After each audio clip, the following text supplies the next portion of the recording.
Shalomu shalomu nshuti bavandimwe, hano ku Mbabazi TV gatatu byarangiye. Perezida yapfuye, perezida yapfuye. Ni inkuru ibabaje, ni inkuru iteye agahinda, ni inkuru umuntu atabona uko avuga. Ngira ngo igihugu cyo gicika umugongo, inshuti ikarira, umwanzi agaseka, mu gipolisi amarira, mu gisirikare amarira. Ngira ngo ni inkuru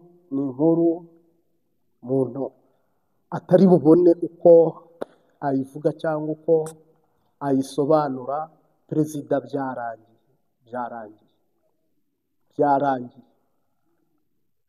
ni ukurira, amarira abantu bakayambara, amarira bakayoga, ni ukubabara, bamwe bakiyahura, ni ukubabara, bamwe mbese simpamya ko hari icyo gukora kindi, ariko hapfa uwavutse nyine, abavukiye kuzapfa. Reka tubivuge uko nguko muri icyo kinyarwanda, ariko minisiteri zose mu marira n'agahinda, mu bapasitoro mu marira n'agahinda, urupfu abahanuzi batavuze, urupfu aberekwa bateretswe cyangwa se wasanga baranabyeretswe, urupfu abaragura bateretswe, urupfu abantu bavuga cyangwa ntibavuge. Ariko umuririmbyi aravuga ngo urupfu ruragapfa rupfa kare, ntirugire isoni ntirugire ibambe, urupfu ruragapfa rupfa kare. Aragiye arasize arigendeye, jyewe mbaye uwande.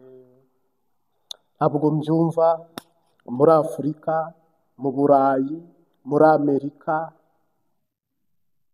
Ngira ngo ni amarira n'agahinda.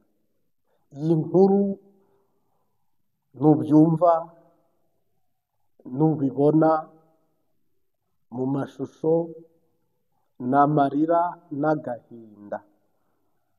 Ngira ngo harimo abavuze ngo abantu bafata umudiho bakabyinira ku rukoma, abandi bagafata umudiho bakabyinira ku kirago, abandi bagafata umudiho bakatambira ku ivu.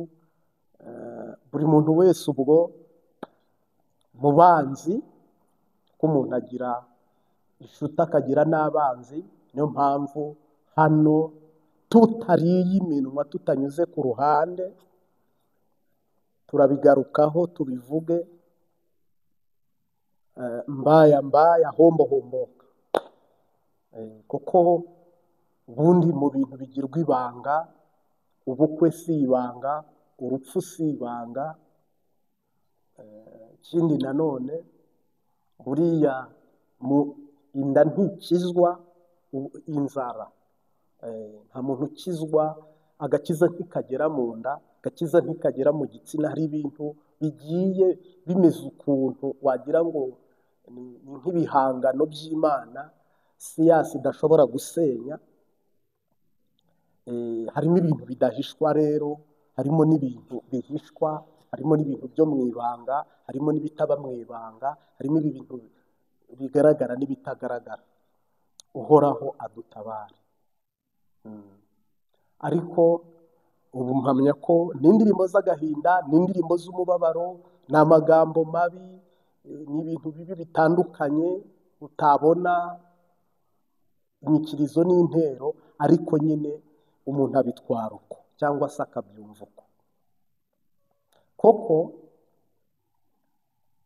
byumva uhore, hari indirimbo yigeze aririmba aravuga ngo iyi si kwibera simbe mu bibera, bamwigendi bosa twebwe tuzizi iki? Ewe dawe Mana ishobora byose, hoza y'amarira nanjye umpe umugisha.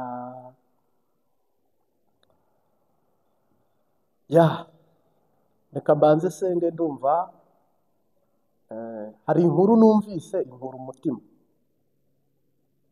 Hari inkuru numvise ibikuba biraranduka, amabere arikora nubwo njyewe ayo ufite nta atosa, amabere yikora ntosa, ariko numva ni inkuru ibabaje cyane. Hano ngira ngo ndayigarukaho. Nguhaye ikaze muri ofisi za Imbabazi TV 3 cyangwa se muri studio. Tubabarire, umuntu wese agira emosiyo cyangwa amarangamutima, ariko genda ndababaye, tuvugana ndababaye, ariko Imana nigikiza umubabaro. Reka rero usenga Imana ibifashemo, koko hari ibintu ujya kuvuga ukabura aho bitangirira naho uza kubisoreza. By'umwihariko hari n'umupasiteri ngira ngo ngarukeho w'i Burundi, ariko no pastor. Ndagushimiye Mwami Yesu, dutangiye tunashoje iri teraniro, tangirane natwe usozanye natwe. Mu izina rya Yesu Kristo umunyanazareti, ufashe imitima yacu, kanwa kacu, ubwenge bwacu, utubere dirija na dirijani, utubere rero arufu, utubere omega, uduhe icyo kuvuga n'icyo gukora. Twiringiye twizeye mu izina rya Data n'Umwana n'Umwuka Wera, amen.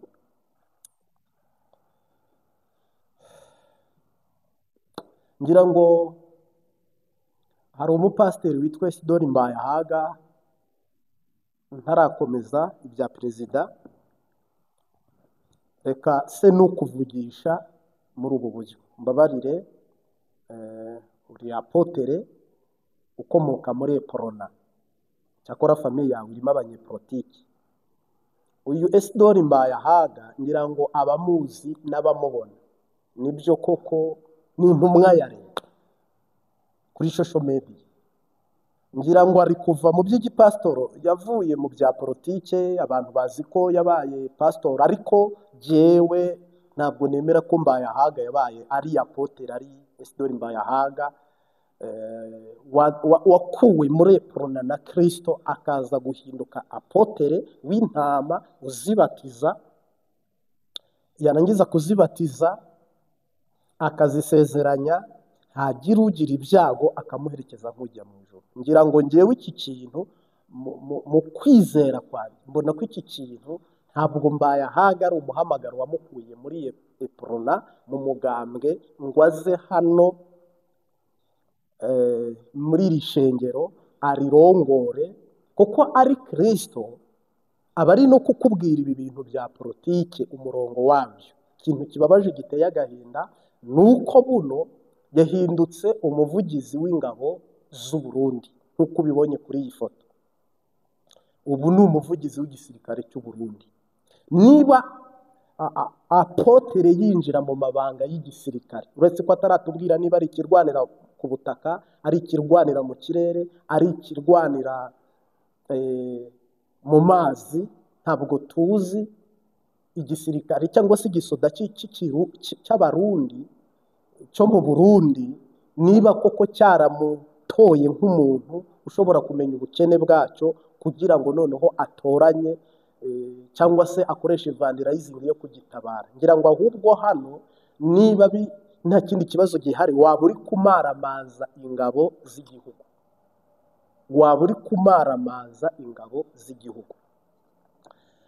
Uyu mushumba ubushije yamvuzeho avuga ko navangiwe, ntari intumwa, ahubwo ntari umuhanuzi, ntari n'umukozi w'Imana, ariko aravuga ati ndamuzi, ndahamya ko muzi, nibyo ko kuranze. Ariko mu kumenya kwawe ngira ngo waba waribagiwe ko genda umuhanuzi. Umuhanuzi aba hejuru ya apotere, aba hejuru ya apotere.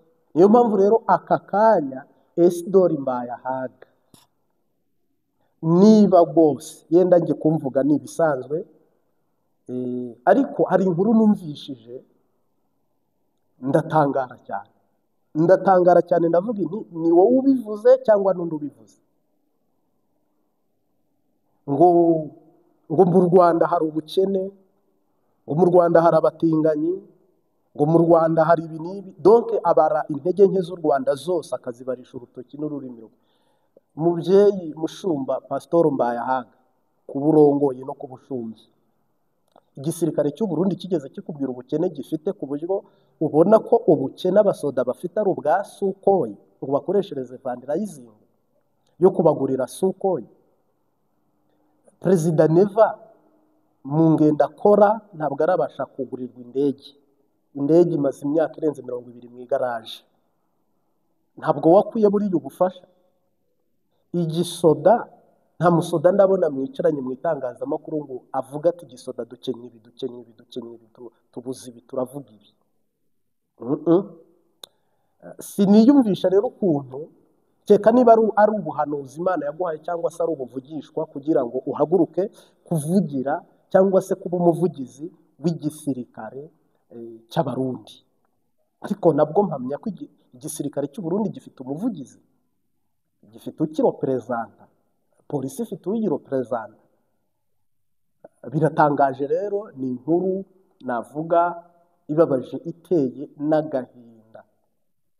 Ngiye nkwiseguyeho rero ubutumwa Imana yampaye buzasohora nta gihindutse, nta kigabanutse, nta gikuweho n'akavirigire na kamwe. Yego, ndagaruka ku kindi kintu cya kabiri mbone kubandanya wakoze.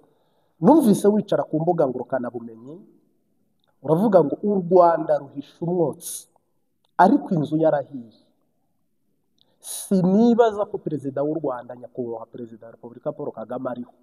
Iryo jambo umuntu wese wajya mu biganiro byawe wararivuze. Avuga uti sinibaza ko mu Rwanda bagifite perezida. Noneho ugiye ngaruka hano rero nibaze nanone, mbwire umuntu wese udukurikiye, uba umunyarwanda uba umurundi, umwansi ni uducanishamo ibintu hano ngiye kuvuga, muze kuntunga. Genda babwiza ukuri guhari kandi ifite, kandi mpawe n'Imana, ukundi nanjye ndebesha amaso ndetse nkaba afite ubwenge mu bushobozi bwaho mbashije kugera n'urwego rwanjye. Mu by'ukuri perezida w'u Rwanda ntabwo yahaye akazi Mbayahaga, ntabwo ayoboye igihugu cy'u Burundi. Ni gute Mbayahaga arajwe ishinga no kuba ngo atabonye perezida Kagame? Sinzi ko wigeze uza kumusura muri village Urugwiro uramubura, sinzi ko baba baramutelefone ntiyayifata, sinzi ko baba baraje ahariho hose wamurondoye ukamubura, sinzi ikinyamakuru wabikuyeho kuko avuze ko ngo ibinyamakuru byo mu Rwanda bikomeye byashyizeho amafoto. Ntabwo ibyo binyamakuru sinigeze mbibona. Perezida Kagame, nyakubahwa Excellence Paul Kagame, ni umwana utakara Nyabugogo abantu bakaba bashobora kumubura. Ni utakara mu isoko ryo kwa Siyoni tukaba turi bumushake nk'abashakisha umwana w'imyaka 5. Ni umwana utakara muri ville umuntu akaba atamubona. Ni abakozi baba bakora akazi batahembwe.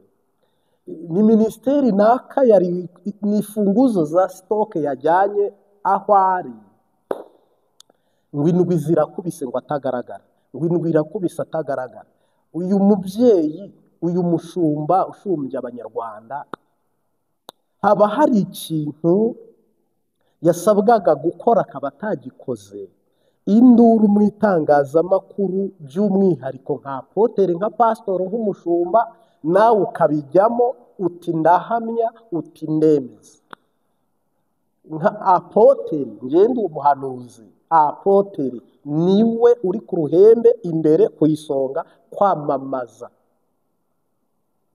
ko nyakubahwa perezida Kagame ngo yapfuye.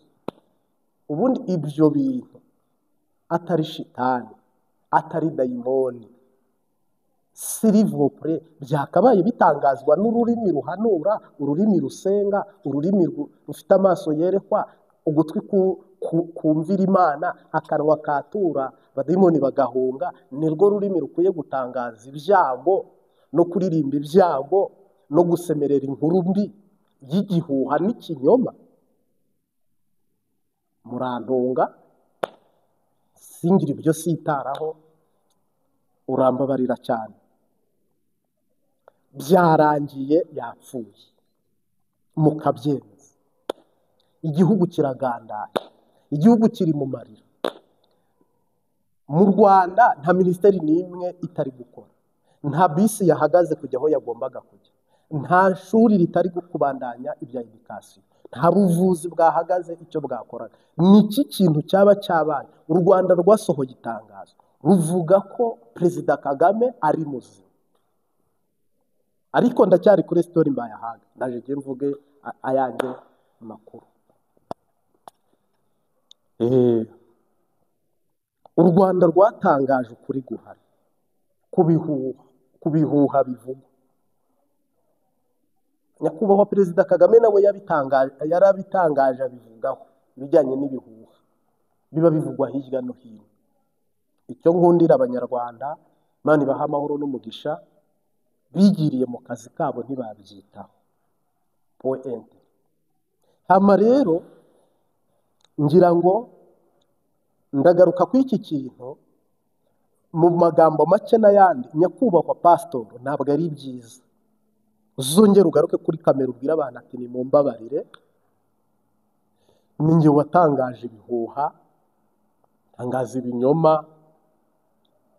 ngo sinibaza, ntangaza amafuti, mvuga ibitari byo. Koko ubu nubwo jyewe mpanura nkasengera igihugu cy'u Burundi, nkagihanurira ku wa mbere no ku wa kabiri, nkabwiriza ku wa kabiri no ku wa gatatu ngisabira umugisha, ariko si Burundi gusa, na Afurika yose, n'u Rwanda, ni Burkina Faso, ni ibihugu bitandukanye twamamazamo ubutumwa bwiza n'inkuru nziza ya Kristo. Mpamenya ko ntabwo nabyuka mu gitondo ngo mvuge ngo Neva yapfuye, ngo Neva azapfa ku wa gatanu. Oya, gupfa twese tuzapfa, turabakandida b'urupfu, kuko Bibiliya iravuga ngo ntukiratane iby'ejo utazi icyo uwo munsi uzacyana. Kandi nk'uko jye natangiye mbikubwira, hari iminsi iri figise n'Imana. Kuvuka ukuri kwashyitse nyine byama byabaye, kuri uvuka banka bemera uravuka, abaganga bahaba batahaba uravuka. Urupfu hatagira ukwica utakiyica, ni ngombwa uwavutse avukira gupfa, nta kindi abashigaye. Cyakora imbere isezerano dufite tuzabaho iteka ryose, ariko buno dufite isezerano ryo twavutse turabishimira Imana, ariko dufite irindi dutegereje ryo kuzasinzira nk'abageni ba Kristo, tukabazwa ibijyanye n'imirimo myiza twakoze. Rero Mutama Mbayahaga,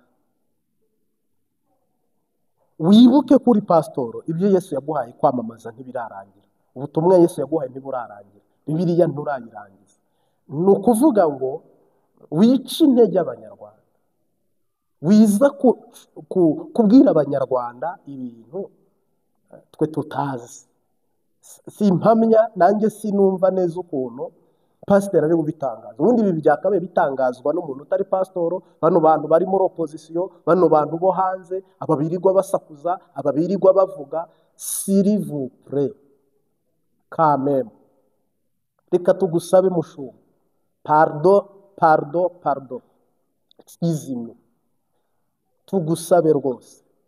Mu Kinyarwanda twe turavuga ngo inkoni zabo, tangaza ijambo ry'Imana. Niba waravuye muri Epron ari umugambi w'Imana, ukaba warahamagawe kubw'ijambo ry'Imana, ariko kwamamaza ibitari muri domaine yawe, ngira ngo ni ikinyoma.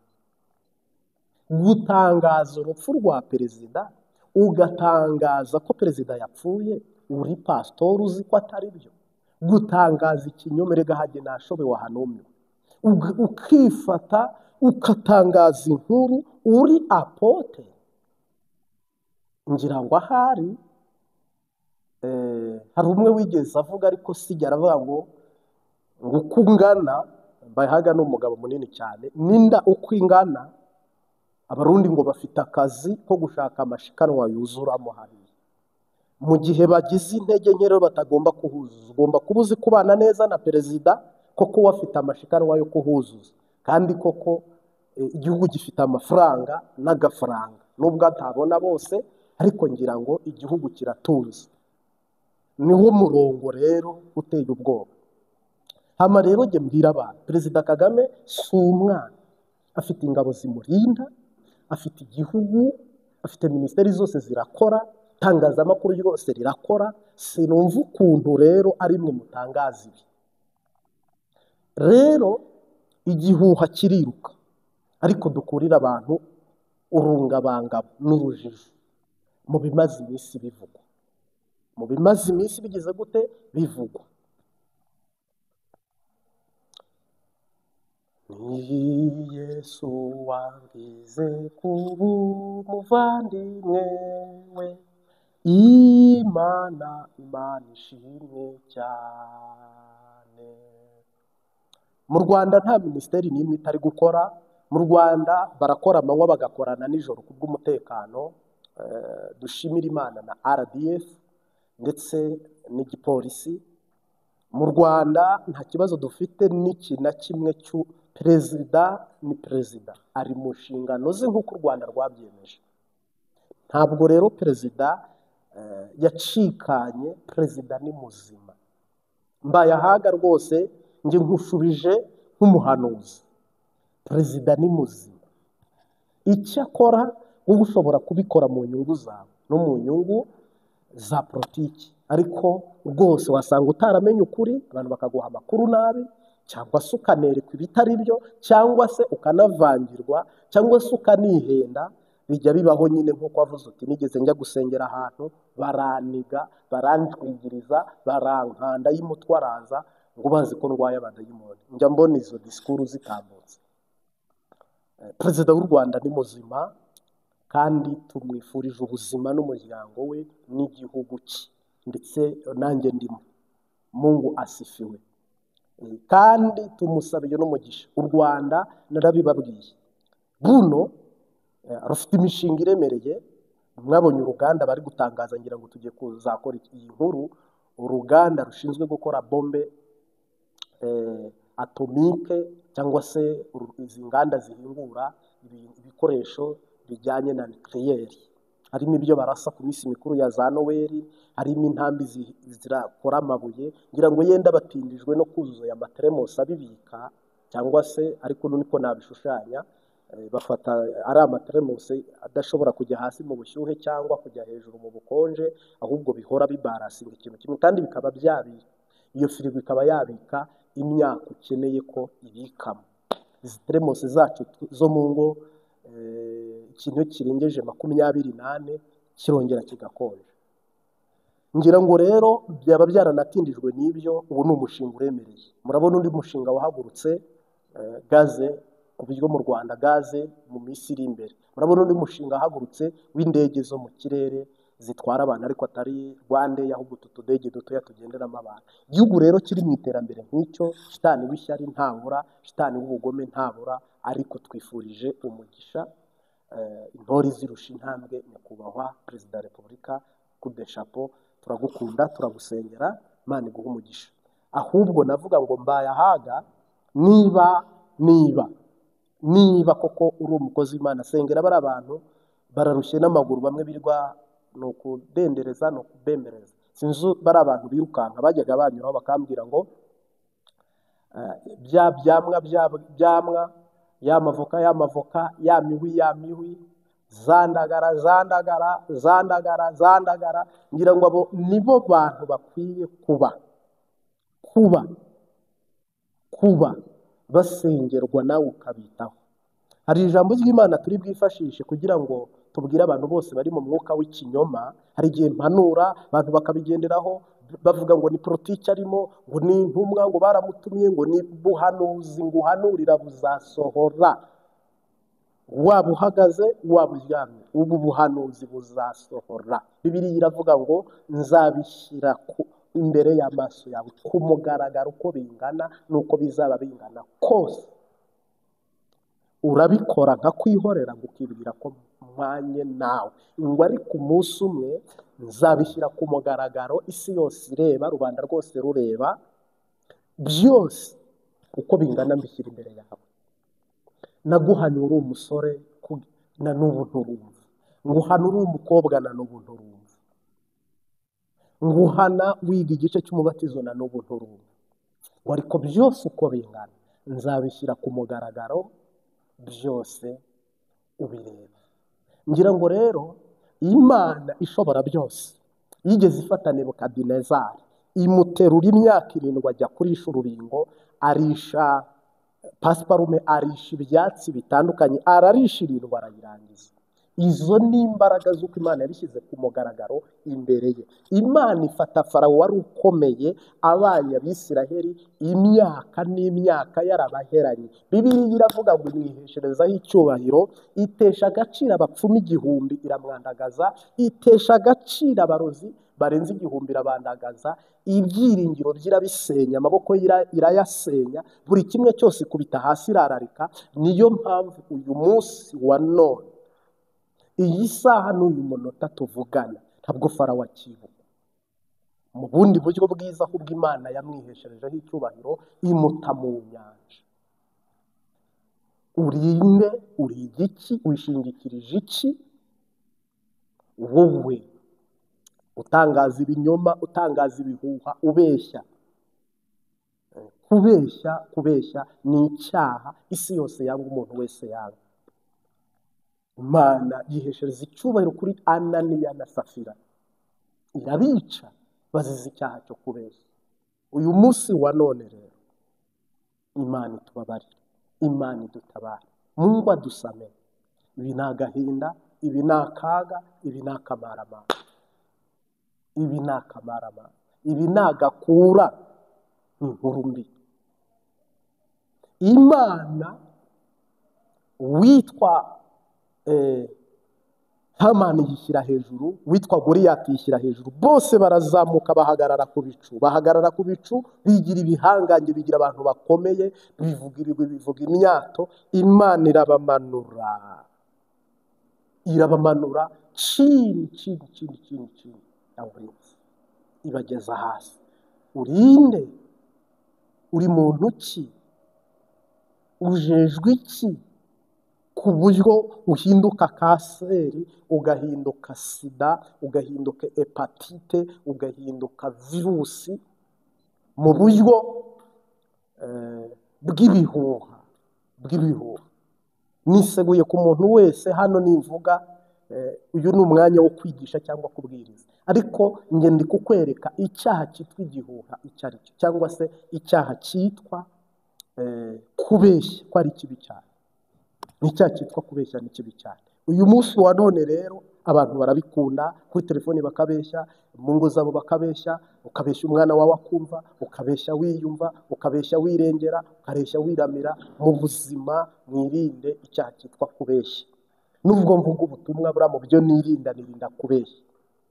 Imana idutabare, nirinda kubeshya, kuko kubeshya ni bibi cyane, kandi kubeshya ni akaga, kandi kubeshya ni ishyano, kandi kubeshya ni agahinda, kandi kubeshya ni umwaka, biragatsindwa n'Uwiteka Imana yacu Nyiringabo. Yego, ngira ngo uyu munsi wa none rero ibyo bintu byose abantu barimo, abantu bapotereyemo, kuko mukarira, bamwe nabonye bikoreye isanduku birukanka mu mihanda ngo perezida yapfuye, abandi barakataha, abandi baracika igikuba, abandi ngo minisiteri zose zagiye hasi, ibintu byasenyutse, ibintu byacitse. N'ukuri ni ikinyoma cyambaye ubusa. Ndabivuga mvugwa mu rurimi rwabyo, ndabivuga ndi umwene gihugu. Muntu ukurikiye Imbabazi TV 3, mu Rwanda ni amarembe, ni amahoro, onction, double onction, ni amahoro, wongereho amahoro mu ndimi zose. Abibazo dufite, ari ubimbaza nanjye, ari uwabimbajije, ari n'undi ukibyumva, n'ibinakugere ko byita ibihuha. Kuko iki gihuha cyaravuzwe bukeye perezida agaragara yakiriye uwahoze ari perezida wa Nigeria, bayahagahita ngo ni amasanamu bagaruye, ngo yahozeho, ngo yakera, ngo ibi ni ibihuha, ngo ibi ni ibinyoma, ngo ntabwo ari byo. Urabizi neza ko atari byo.